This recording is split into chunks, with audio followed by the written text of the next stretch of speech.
All right, we're out here the day after two-wheel drive. We're at the registration day for four-wheel. We're going to do a little track walk here, Yatabe Arena. They changed up the layout here a little bit for the four-wheel drive class, so we're just kind of walking through. We're on the straightaway here. No big changes here, except for now we got all the numbers on the starting line. So I don't really expect much to get interesting on the straightaway until we get to the end of the straightaway here, where we got a little hard right-hand turn, and this is where I expect it to get a little interesting in four-wheel. You'd probably be shutting down, trying to shut down on a forward, and not really braking so much in the turn. You're going to probably want to shut down while you're still going straight where the black marks are here, and then you're going to want to make the turn probably in one nice arc if you can. It's not so much of an issue in two-wheel drive. The track had about a right amount of traction. Not many guys were flipping or traction rolling. I think really the only guy I saw on the main was maybe a Cal Orlowski. I saw him traction roll a couple times, but the other guys seemed like they did all right. That might be more of an issue in four-wheel because we're going to be coming in here faster. Guys are putting 5.0 motors in, 5.5 motors in, so we might see a couple traction rolls here in four-wheel. Kind of getting through the turn here. Same as the two-wheel. Got a little roller here. The difference is in four-wheel you're just going to be going a little bit, pulling a little more trigger. Probably going to get a little antsy. But the big problem that we had in the two-wheel was sort of that dead fish effect on the jump, where the car would jump nose high and you couldn't really get it down. Hopefully in four-wheel, with the four-wheel drive, you should be able to get the nose down the way you want. But I'm sure it's still going to be, you're going to be anxious with all the power and the traction, and trying to land on the other side cleanly and not flipping is going to be a big deal. So walk over the big jump. Probably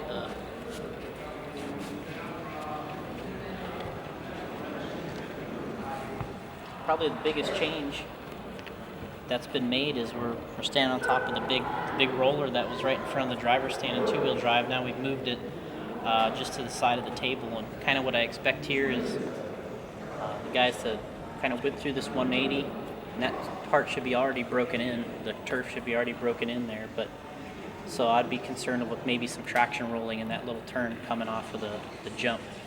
But then what's going to happen here is more than likely you're going to jump the cars hard into the face of this big roller, and so it's going to be probably really loud, and you're going to hear that wood noise when the car flat lands into the face, and then it's going to be kind of floating in the air, and then you're going to come down kind of at a nice downside,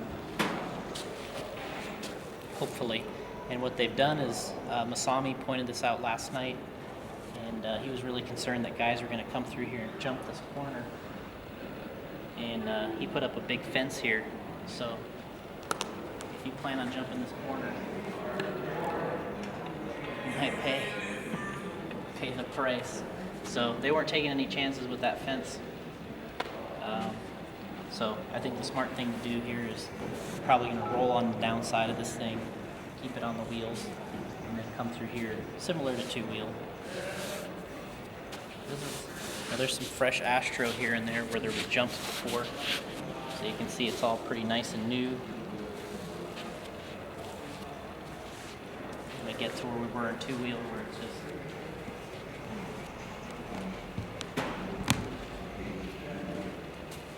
this should be all nice and broken in from the two-wheel class already. You can see all the black marks on the dots where guys are coming through here.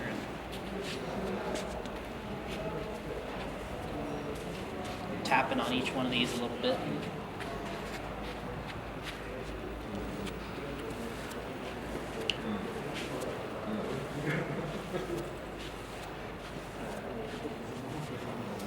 So now we're zipping through here. Before, basically the jumps are in the same exact spot here as two-wheel. The big difference is we don't have the big roller afterwards. So the question is kind of in the air right now before anybody drives is, are they going to downside this double cleanly and then drive through the next turn, or are the guys going to like send this out? Because I'm sure you could probably jump this to the middle part of that little short chute if you wanted to. So what I'm kind of thinking is going to happen is guys are right away going to, first they're going to downside it, trying the nice safe route, but then the aggressive guys are going to jump out further.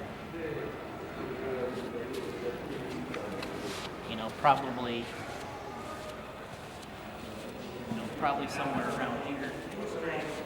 They'll probably land somewhere out here. Then the question is, how good does your car land?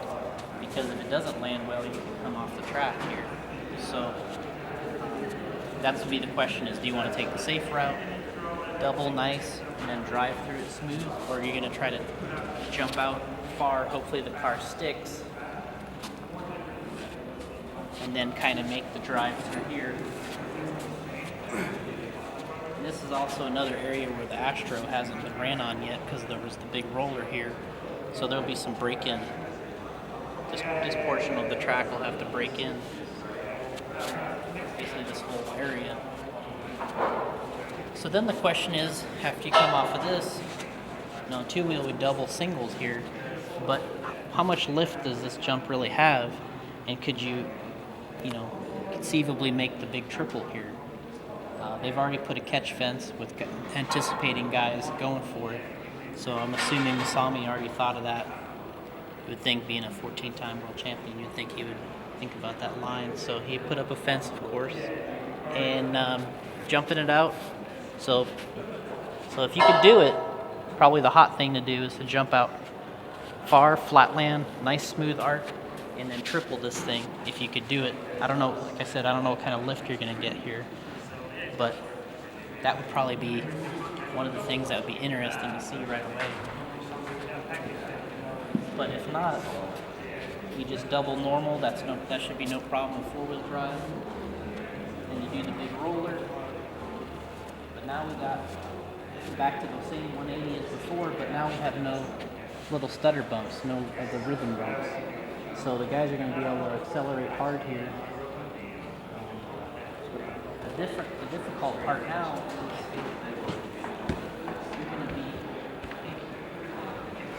you're going to be on the brakes so hard into the face of this thing. Because you're going to come out of this turn going as fast as you can and brake as hard as you can on this, and then let it float over the top. So you're going to hear that chassis noise on the plywood again, right through here, and then kind of setting up for where they moved the rumble strip stutter bump suit, which has been a little bit of a controversy so far. They put in a little bit of a request through all the team managers through the different blocks to have Yatabe not put these in for the four-wheel drive class, but apparently they made a decision on it and they said no, we're putting them back in. So they took them out here, we put them in the turn because guys are so scared of them in four-wheel. They were such a big factor in two-wheel that guys are scared of them in four-wheel. But I think Masami was pretty hell-bent on wanting those in there. And you know what? We're kind of decision maker in two-wheel, so maybe that'll be kind of another story to follow in four-wheel. So probably two ways you could do this. Like we said, you brake hard into the face of this, and then you roll, and then you set up for the little jumps. Another thing you could probably do is you could probably jump this thing maybe here. You jump out here somewhere. And then you double the first set. So maybe the driving hard line would be you hit this hard enough to jump about here, and then you double this, then you double again and single out through the chicane. So what I kind of see first is the guys rolling this at first and then trying to drive through here and get the line. But maybe as they get more and more aggressive, they're going to start jumping to about here and then doubling this one and then trying to double that one and then single out. If you got a single, all these, it's going to make a big difference in your lap time. So if there's a guy that can jump these at all consistently, he's going to be at a big advantage. So, as we saw, Spencer had a big advantage in here during two-wheel drive, and there's nothing saying that he can't have an advantage over here. or somebody else. That's when you're going to get into the different cars. We got the TLR car, the Associated car, the new Yokomo car, which nobody knows a lot about yet. Typically the TLR car is really known for good suspension, good landing, good jumping. And maybe it's a little more sketchy in the turns here, but maybe that's an area where they can have an advantage. Dakota or Mayfield or Dustin Evans, you never know. The car should jump and land well, so maybe this works well for them over here. Maybe they can send this out a little better than the other drivers.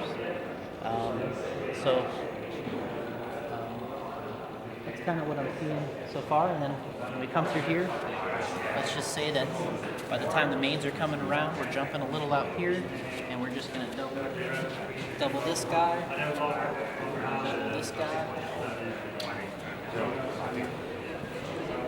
And then you're going to want to be square here. Coming through here, you're going to want to hit this with both front tires. And then your chicane. So this is going to be a big decider, because this determines how fast you can go through the little S turn. So if you don't hit this one right coming out, you could be offset here. You're going to go wide, then you're going to go wide, going through the chicane. If you do this right, and you can get this line, you're going to want to be like right here. So you're going to want to be right here. And then a little touch here, a little bump. It's kind of how you want to handle that. And I don't think you want to touch them here. I think you want to be more on the carpet. Because as you start turning right, I don't think you want to be going over those. So I think you want to clear those, and then make a nice turn coming on the straightaway where you can use that 5.0 power to lay it down. So that's the track walk here, the 4-wheel day at the World Championships with J Concepts. Let's see how accurate we are, and let's see how this all plays out tomorrow in practice.